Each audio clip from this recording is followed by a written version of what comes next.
The crisp October morning in Chicago brought an unexpected crowd to the Riverside estate sale.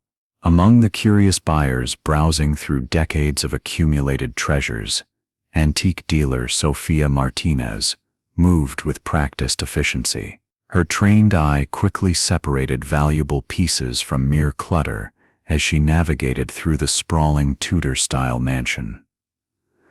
The Williamson family had lived in this house for nearly a century before the last heir, elderly Margaret Williamson, passed away without children.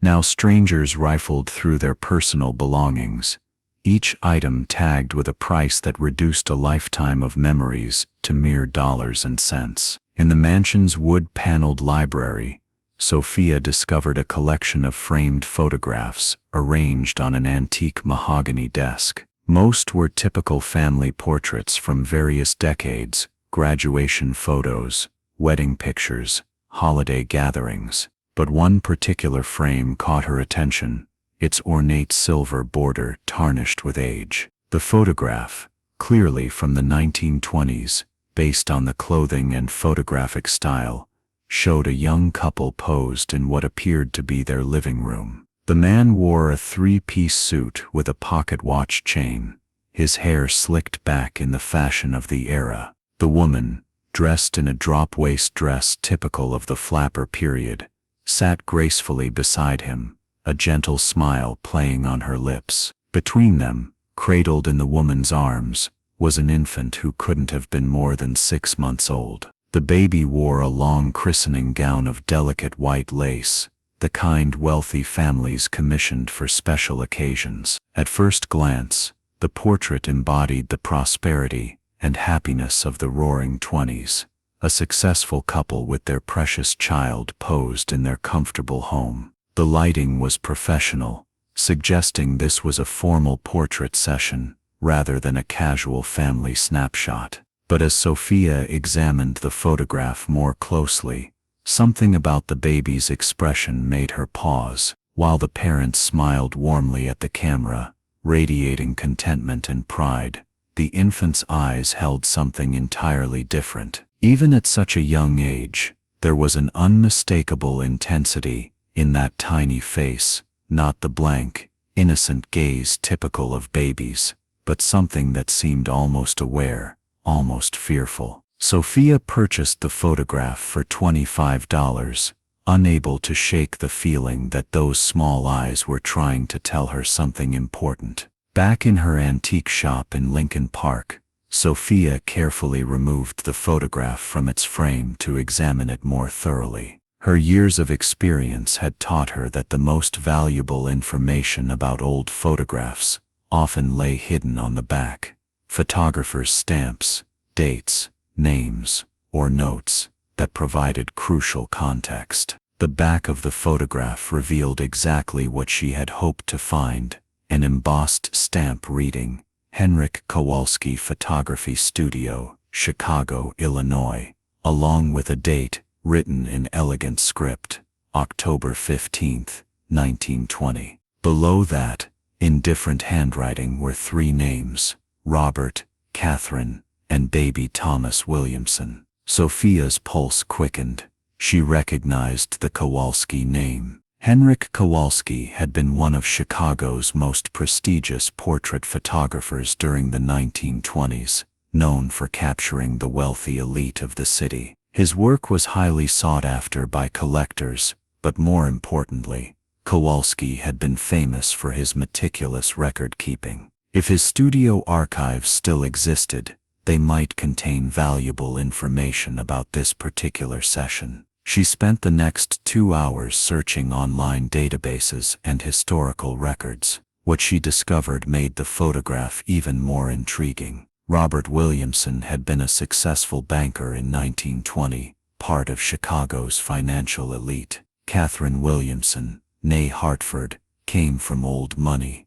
Her family had made their fortune in railroad investments during the late 1800s. But it was information about baby Thomas that stopped Sophia cold. According to a Chicago Tribune obituary she found in the newspaper archives, Thomas Williamson had died in November 1920, just 1 month after this photograph was taken. The cause of death was listed as sudden infant death syndrome, though the medical understanding of SIDS in 1920 was primitive at best. Sophia stared at the photograph again, focusing on the baby's eyes. Now that she knew Thomas would be dead within weeks of this portrait being taken, his expression seemed even more haunting. Was it possible that somehow, in that mysterious way that sometimes occurred with old photographs, the camera had captured something that the human eye couldn't see? She reached for her phone to call Dr. Elizabeth Chen, a photography historian at Northwestern University, who specialized in early 20th century portraiture. If anyone could help her understand the technical aspects of what she was seeing, it would be Dr. Chen. "I have a 1920 Kowalski portrait that's unusual," Sophia explained. "The baby's expression doesn't match the parent's mood at all. It's almost as if the child is seeing something the adults can't." "Bring it in tomorrow morning," Dr. Chen replied, her voice immediately interested. Kowalski was known for capturing things other photographers missed. His portraits often revealed more than his subjects intended to show. Dr. Elizabeth Chen's office at Northwestern University resembled a museum of photographic history. Vintage cameras from different eras lined the shelves, and the walls displayed examples of significant portrait photography spanning nearly 2 centuries. When Sophia arrived the following morning, Dr. Chen was already preparing her examination equipment. "Henryk Kowalski," Dr. Chen mused as she carefully placed the photograph under her specialized lighting. "He was an interesting figure in Chicago's photography scene. Immigrated from Poland in 1910, built a reputation for portraits that seemed to capture people's inner essence rather than just their appearance." Through her magnifying equipment, Dr. Chen studied every detail of the image.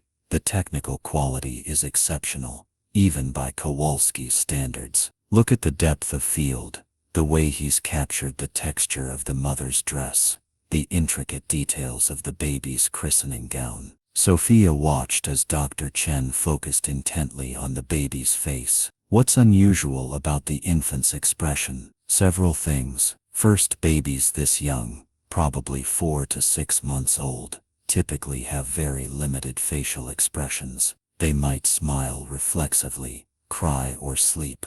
But this child appears to be focusing on something specific outside the camera's range." Dr. Chen adjusted her equipment to get a clearer view. "Look at the direction of his gaze. He's not looking at his parents, not at the photographer, but towards something to the left of the camera setup. Could it be a sound that caught his attention? Possibly, but notice his facial expression. This isn't curiosity or startled response. If I had to describe it, I'd say it looks like wariness, even fear."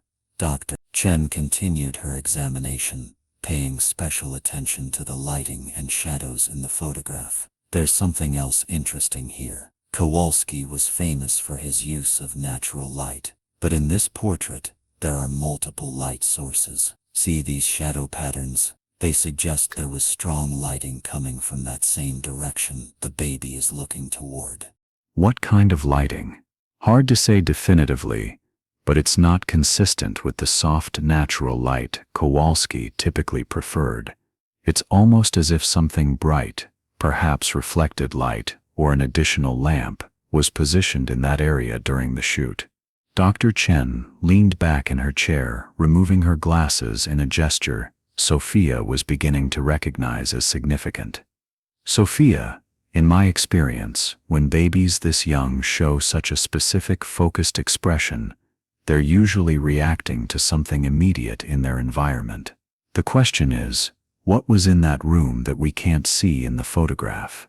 "The baby died a month later," Sophia revealed quietly. "Sudden infant death syndrome, according to the records." Dr. Chen's expression grew more serious. "That changes things. In 1920, SIDS wasn't well understood, and many infant deaths that might have had other causes were attributed to it. Combined with this child's expression," she paused, studying the photograph again. I think we need to research this family more thoroughly. Sophia spent the following days immersed in research at the Chicago History Museum. The Williamson family records painted a picture of typical wealthy Chicagoans of the 1920s: charity events, business dealings, society page mentions. But as she dug deeper into newspaper archives and public records, a more complex story began to emerge. Robert Williamson, she discovered, had not been merely a banker. He had been involved in several controversial financial deals during 1919 and 1920, including investments that were later investigated for fraud. While never formally charged, his name had appeared in connection with schemes that had cost several families their life savings. More troubling were the personal details she uncovered. Catherine Williamson had been hospitalized twice during 1920 for what the medical records euphemistically called nervous exhaustion, a common diagnosis for women suffering from what would now be recognized as severe depression or anxiety. But it was a small item in the Chicago Tribune Society section from November 1920 that made Sophia's blood run cold. Following the tragic loss of their infant son Thomas, Mr. and Mrs. Robert Williamson have announced their intention to travel abroad indefinitely. Williamson's physician has recommended a change of climate for her health. Sophia found more clues in the Cook County property records. The Williamsons had sold their house on North Lakeshore Drive in December 1920, just 2 months after the portrait was taken, and 1 month after baby Thomas's death. The sale was handled quickly and quietly, with the house selling for significantly less than its assessed value. At the Chicago Public Library's genealogy section, Sophia discovered something even more disturbing. Thomas Williamson had not been the couple's first child to die young. Catherine had given birth to a daughter, Mary, in 1918. According to the death certificate, Mary had died at 8 months old, also attributed to sudden infant death syndrome. 2 babies, both dead before their first birthdays, both deaths attributed to the same mysterious cause that doctors in 1920 barely understood.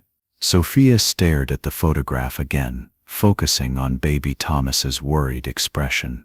Had this child somehow sensed that he was in danger?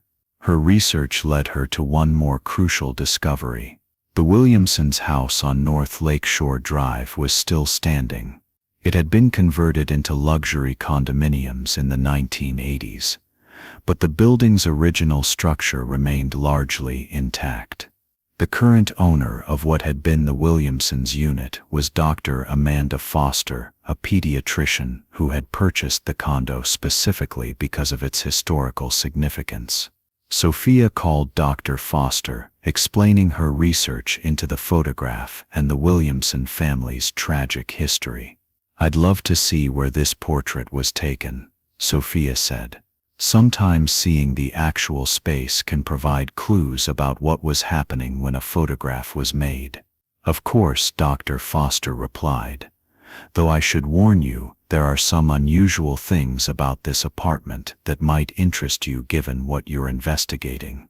Dr. Amanda Foster's condominium occupied the entire 3rd floor of the elegant limestone building on North Lakeshore Drive. As she led Sophia through the renovated space, it was easy to imagine how it had looked in 1920. Spacious rooms with high ceilings, large windows overlooking Lake Michigan, the kind of home that proclaimed its owner's success and social standing. "The living room where your photograph was likely taken is through here," Dr. Foster said, guiding Sophia into a beautifully appointed room with original hardwood floors and restored crown molding. "I've tried to maintain the historical character while updating it for modern living." Sophia pulled out the photograph, comparing it to the current space. Despite the modern furniture and updated lighting, She could recognize the room's basic structure, the placement of windows, the architectural details, even the general positioning where the Williamsons would have posed for their portrait. When I bought this place 15 years ago, I researched its history, Dr. Foster continued. The Williamson story was part of what drew me to it. Actually, as a pediatrician, I was intrigued by the mystery of their children's deaths. Mystery, Dr. Foster gestured for Sophia to sit down, her expression growing serious.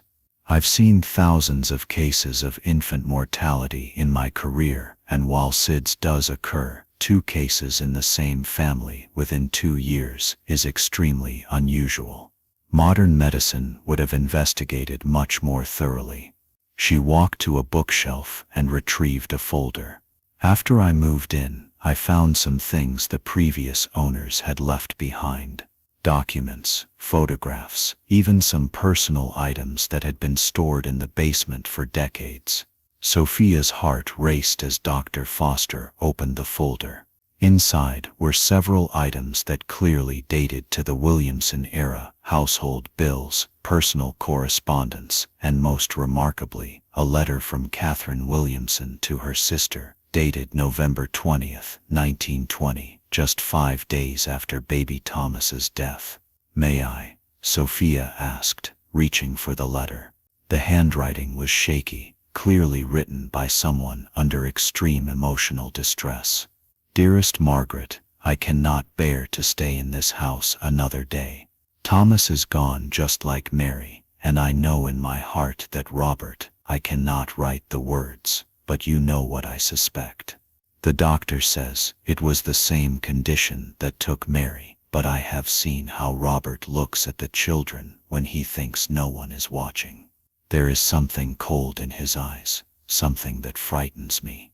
I found the bottle of laudanum hidden in his study, far more than any person would need for occasional pain.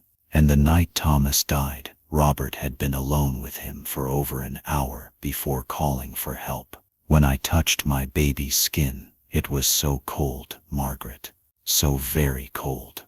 Sophia's hands trembled as she finished reading. She looked up at Dr. Foster, who nodded grimly. "There's more," Dr. Foster said quietly. "I think you should see the room that was the nursery." Dr. Foster led Sophia down a hallway to what had been converted into her home office. "This was the nursery in 1920. When I renovated, I discovered something behind the original wallpaper that the previous owners had never removed." She pointed to a section of wall where the historical wallpaper had been carefully preserved under glass. "Look closely at the pattern." Sophia examined the delicate floral wallpaper, typical of the period. But as she studied it more carefully, she noticed something unusual. In several places, the pattern was interrupted by small dark stains that looked almost like fingerprints. Dr. Foster confirmed. Tiny fingerprints pressed into the wallpaper at about the height where a crib would have been placed. And they're not alone. She led Sophia to another section of the preserved wallpaper where the stains were different, larger, more irregular. These tested positive for laudanum when I had them analyzed out of curiosity. Sophia stared at the evidence, her mind reeling. "You think Robert Williamson was drugging his children. I think Robert Williamson was systematically poisoning his children with laudanum, and Catherine suspected it but couldn't prove it. Laudanum was readily available in 1920, often used for everything from headaches to insomnia. A banker like Robert would have had easy access to it, and the symptoms of laudanum poisoning in infants could easily be mistaken for SIDS." Dr. Foster walked to her desk and retrieved another document. "I also found this, a partial diary entry that Catherine apparently hid behind a loose floorboard." The diary entry, written in Catherine's increasingly desperate handwriting, painted a horrifying picture. October 10th, 1920. "Thomas has been so listless lately, sleeping far more than a healthy baby should. When I mentioned this to Robert, he became angry, saying I was being an overprotective mother, just as I had been with Mary. But I watch him when he thinks I'm not looking. I've seen him give Thomas what he claims is medicine, but the baby always becomes drowsy afterward. I found the small brown bottle in Robert's study again, the same type that was there when Mary was sick. He says it's for his back pain, but I've never seen him take any. And there are marks on the bottles, tiny scratches that look like someone has been measuring doses. Tonight, I'm going to watch more carefully. I'm going to protect Thomas, even if it means. Sheely ended abruptly, the handwriting trailing off as if Catherine had been interrupted. Sophia looked back at the photograph, understanding now why baby Thomas's eyes held such weariness. He was looking at his father during the portrait session. That would be my assessment, Dr. Foster agreed. Babies that young are incredibly sensitive to danger. If Robert Williamson had been systematically poisoning Thomas, the child would have learned to associate his father's presence with feeling sick, with pain. That expression in the photograph isn't random. It's a baby's instinctive recognition of threat. Armed with this new understanding, Sophia returned to her research with renewed urgency. She needed to find Henryk Kowalski's studio records, hoping they might contain additional details about the portrait session that could confirm their suspicions. After several phone calls and emails, she discovered that Kowalski's archives had been donated to the Chicago Photography Archives at Columbia College after his death in 1965. The archivist, Dr. Marcus Webb, agreed to meet with Sophia to examine any records related to the Williamson portrait. Kowalski was incredibly detailed in his record-keeping, Dr. Webb explained, as they descended into the climate-controlled basement where the archives were stored. He documented not just the technical aspects of each shoot, but often included personal observations about his subjects. They located the 1920 ledger, and Dr. Webb carefully turned to the October entries. There in Kowalski's precise handwriting was the entry for October 15, 1920. Mr. and Mrs. Robert Williamson with infant son Thomas. Commissioned formal family portrait for holiday cards. Payment $50 in advance. Technical notes. Natural lighting from east windows supplemented with reflector. Mrs. Williamson very nervous throughout session, frequently checking on baby. Mr. Williamson impatient, wanted to complete session quickly. Personal observations, unusual family dynamic. Baby appeared distressed whenever father approached. Mrs. W very protective, would not allow husband to hold child during poses. Infant healthy appearing, but seemed unusually alert, shocked, wary for age. Recommended they reschedule when baby more settled, but Mr. W insisted on proceeding.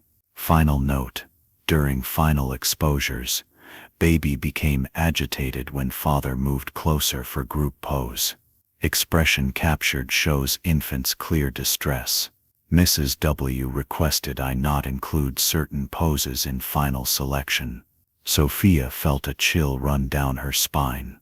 Even the photographer had noticed the strange family dynamics and baby Thomas's fear of his father. But there was more. Dr. Webb found a folder of correspondence related to the Williamson session. Inside was a letter from Catherine Williamson to Kowalski, dated November 25, 1920, 10 days after Thomas's death. Dear Mr. Kowalski, I am writing to request all photographs and negatives from our October session.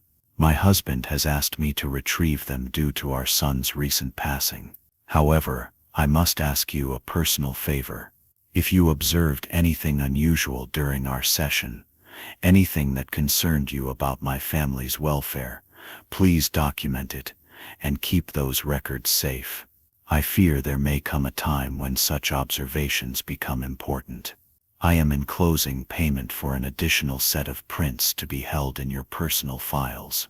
Please do not mention this to my husband. Sincerely, Mrs. Catherine Williamson. P.S. My baby's eyes in that final photograph. You captured something important. Please preserve it. Sophia realized that what she had uncovered was potentially evidence of century-old murders. Despite the passage of time, she felt a moral obligation to document her findings properly.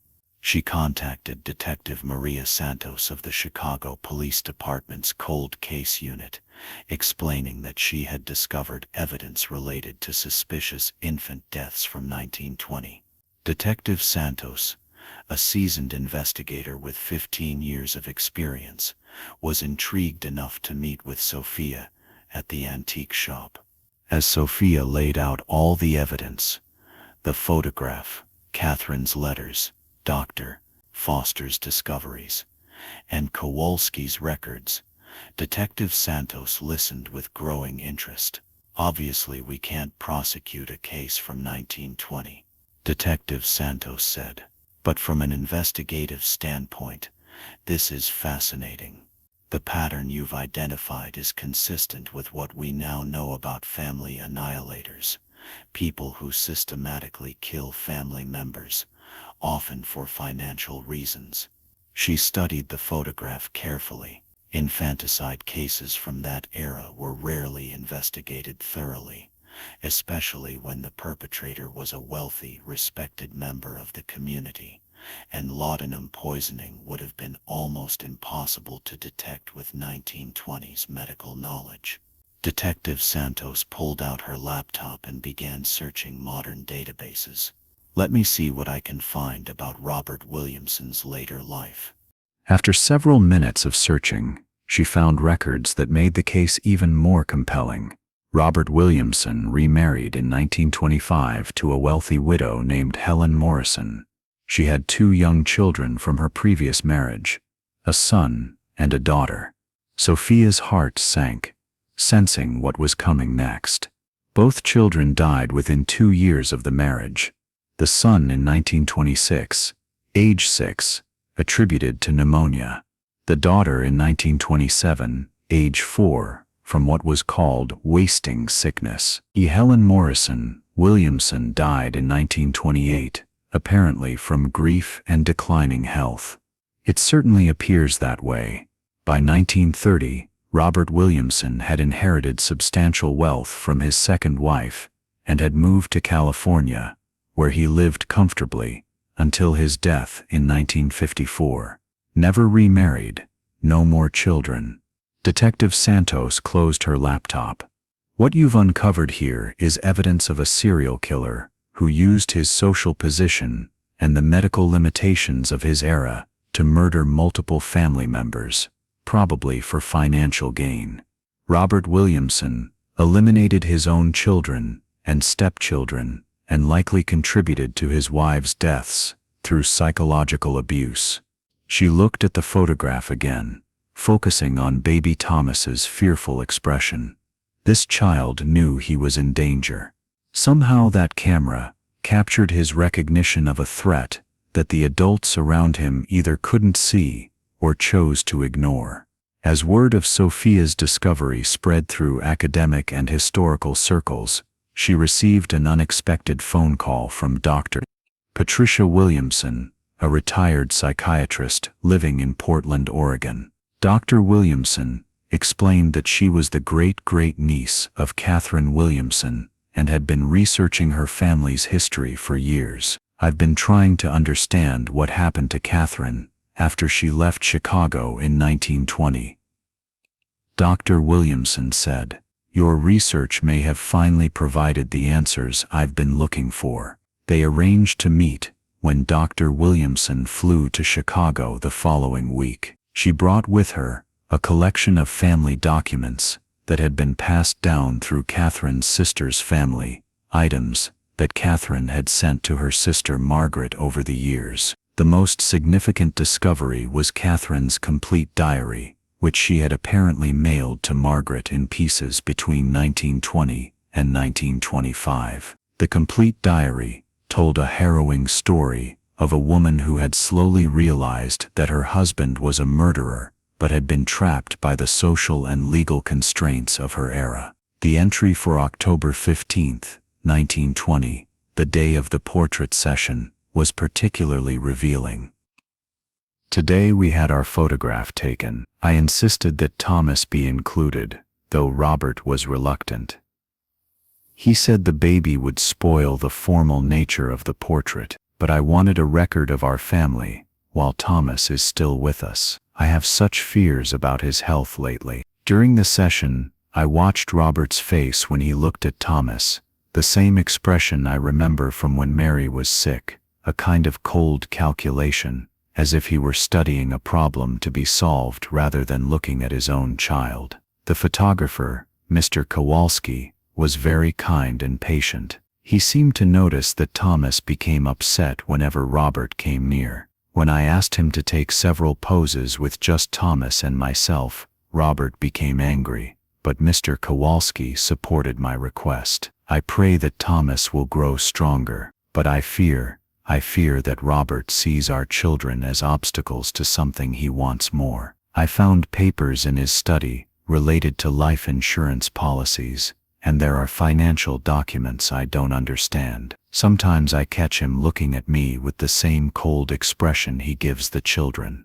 The diary continued through the weeks following Thomas's death, documenting Catherine's growing certainty that Robert had murdered their son. November 20th, 1920. I confronted Robert tonight about the laudanum. He became furious, saying I was having another one of my nervous episodes, but I showed him the bottle I found, the one with the residue that smells so sweet and sickly. He claimed it was old medicine left over from when the doctor treated my headaches, but I know he's lying. I cannot stay in this house. I cannot pretend to grieve with the man who killed my babies. Tomorrow I will take what money I can access and go to Margaret. Robert can have his wealth and his reputation. I only want to be free of him before he decides that I too have become an obstacle. 6 months after Sophia's initial discovery, the Williamson case had become a subject of academic study and historical fascination. The portrait that had seemed so innocuous at first glance was now recognized as one of the most significant pieces of criminal evidence from the early 20th century. Dr. Chen organized a symposium at Northwestern University titled Photography as Historical Evidence: The Case of the 1920 Williamson Portrait. Scholars from across the country attended to examine how modern investigative techniques could reveal truths hidden in historical photographs. Sophia stood before an audience of historians, criminologists, and photography experts. The enlarged portrait displayed prominently behind her. Baby Thomas's fearful eyes seemed to watch over the proceedings, finally receiving the attention and understanding he had been denied in life. This photograph teaches us that truth has a way of preserving itself, even when powerful people try to bury it.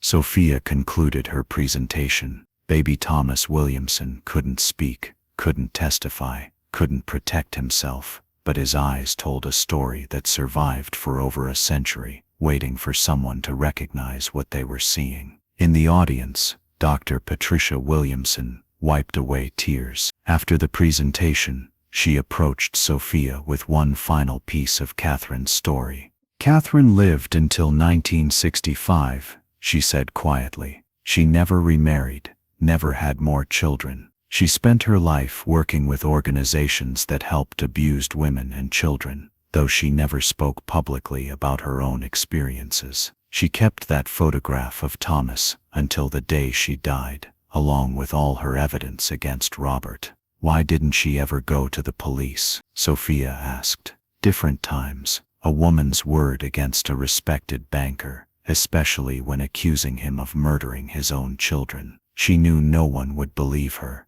but she documented everything, hoping that someday someone would understand. Dr. Patricia Williamson handed Sophia a final envelope. Catherine's last letter, written just before she died. She asked that it be opened only if someone ever discovered the truth about her children. With trembling hands, Sophia opened the envelope and read Catherine's final words. To whoever finds this truth, my babies were murdered by their father, Robert Williamson, and I was powerless to save them. I have carried this secret for 45 years, hoping that someday justice would find a way. If you are reading this, then Thomas's eyes finally spoke their truth. Please remember that he was loved, that he was innocent, and that his brief life mattered. Please remember that evil sometimes wears a respectable face, but truth has a way of surviving even the most powerful lies. Thank you for seeing what I saw in that photograph. Thank you for listening to my baby's silent testimony. May this knowledge help protect other children from suffering as mine did. As the symposium ended and people began to leave, Sophia remained seated, looking up at the enlarged portrait. Baby Thomas's eyes, no longer mysterious, had finally told their story. The photograph that had once shown a happy family now stood as a testament to the power of truth and the importance of believing those who cannot speak for themselves. The portrait found its permanent home in the Chicago History Museum, displayed with the full story of the Williamson family tragedy. Visitors often remarked on the baby's unusual expression, and now, finally, they could understand what those young eyes had been trying to say.